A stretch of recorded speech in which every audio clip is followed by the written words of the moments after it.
यही आगाज है मेरा, यही अंजाम होगा, यही आगाज है, यही अंजाम होगा, देश पे मर मिटने का इंजाम होगा। चाहे पढ़ो गीता, चाहे पढ़ो कुरान, सबके दिल में हिंदुस्तान होना चाहिए।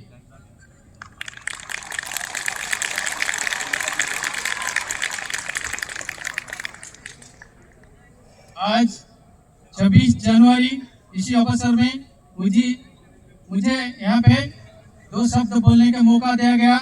मैं बहुत बहुत आभारी हूँ। मैं एक अवसर प्राप्त सैनिक हूँ। मैं सर्वप्रथम इसी तिरंगा ध्वज को नमन करता हूँ। यहाँ पे उपस्थित प्रिंसिपल साहब, लेफ्टिनेंट रुद्र साहब, सबको मेरा हार्दिक नमन, और यहाँ उपस्थित समस्त स्टाफ को मोर हार्दिक शुभकामना। साथ साथ यहाँ पे छोटे बड़े बच्चे, एक स्टूडेंट, स्टाफ, सबको मेरा हार्दिक शुभकामना। आज 26 जनवरी सब लोग पालन कर रहे हैं। क्यों? कुछ लोग को पता है, कुछ को नहीं है। भले हमारा देश 1947 में स्वाधीन हुआ। 1950 में देश की नया संविधान की कार्यकारी हुआ। इसी संविधान को बनाने के लिए 2 साल 11 महीना 18 दिन की समय लगा था। जिसी लोगों ने इसी संविधान को बनाए, उनको हम हमारे तरफ से बहुत बहुत नमन है। यहाँ हम लोग आज ही उड़ीसा की भूमि पे खड़े हैं। एक बड़ा सौभाग्य की बात है।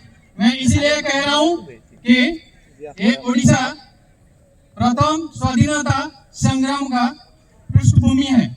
यहाँ खोर्धा का मिट्टी, जहाँ पर 1817 मसीहा में साल में पाई के विद्रोह हुआ था, सिपाही विद्रोह हुआ था। फिर 1857 में सिपाही विद्रोह हुआ था। लेकिन हम इसको प्रथम स्वाधीनता संग्राम मिलने में बहुत समय लग गया है। भले मैं इतना कहना चाहता हूँ कि आज हम लोग यहाँ 5 मिनट के लिए सावधान से खड़ा होने से काम नहीं चलेगा। हमको अगर इसी तिरंगा ध्वज को बरकरार रखना है तो हमको सदा सर्वदा जागृत रहना पड़ेगा। किससे जागृत पड़ने के, किससे सतर्क होना पड़ेगा? जो देश की गद्दार हैं, खाते हैं हिंदुस्तान का, बोलते हैं पाकिस्तान का, उनसे बचना पड़ेगा। जो नेता हैं हमको बेवकूफ बनाते हैं, उनसे बचना पड़ेगा। देश की स्वाधीनता को जो समझते नहीं है, कितना मेहनत से मिला है, उनसे बचना पड़ेगा। सब आज जानते हैं, ऐसा कोई व्यक्ति नहीं है जो नहीं जानता है। सब आज सोशल मीडिया माध्यम से सबको लगभग पता चल जाता है। बचना होगा हमको मिशनरियों से, जो धर्म परिवर्तन कराते हैं। हमारे देश के साथ बहुत बड़ा साजिश चल रहा है। देश को खंड विखंड करने के लिए साजिश चल रहा है, उसे हमको बचना होगा। ओवरऑल हमारे देश की जो बोलते हैं कि स्टूडेंट राजनीति नहीं करते हैं, मेरे ख्याल से राजनीति करना चाहिए। अगर हम राजनीति नहीं करेंगे तो देश को हम खड़ा में डाल रहे हैं। क्यों? अगर आप अच्छा राजनेता नहीं बन सकते हो, कोई अच्छा राजनेता को सपोर्ट देना चाहिए। भले अभी आप स्टूडेंट हो, प्रत्यक्ष नहीं दे सकते, परीक्षा में देना चाहिए। दूसरी बात, आज मैं स्टूडेंट के लिए कुछ बात कह के समापन करूंगा। यहाँ पे जो उपस्थित या अनुपस्थित छात्र छात्रिका के लिए कह रहा हूँ, सेना में जाने के लिए उनके लिए बहुत रास्ता है जो नहीं जान पाते हैं। खासकर उड़ीसा के लोग हैं, नहीं जान पा रहे। हमारा जैसे बीटेक कर लेते हैं, इक्विवेलेंट ग्रेजुएट, आप डिफेंस के लिए ऑफिसर के लिए, आर्मी ऑफिसर के लिए तैयार करना चाहिए अपने आप को। इसके अलावा जो नहीं कर सकता उसके लिए कम से कम अग्निवीर में जो जा रहे हैं उनके लिए भी तैयार होना चाहिए।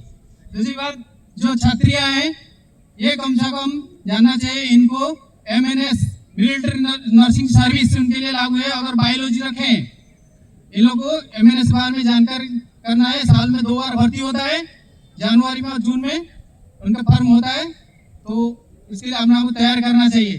क्यों मैं देखा हूँ बहुत सारे वैकेंसियाँ अदर स्टेट से जैसे केरल से और साउथ इंडियन से जाते हैं, लेकिन हमें उड़ीसा से बहुत कम लोग मिलते हैं ऐसे बच्चे, इसलिए मैं उनको ही गाइड करूँगा। मैं इतना वक्तव्य रखते मेरा वक्तव्य खत्म कर रहा हूँ। बहुत बहुत धन्यवाद। Thank you so much, sir, for your valuable speech. Next, Brunmai Raj, please.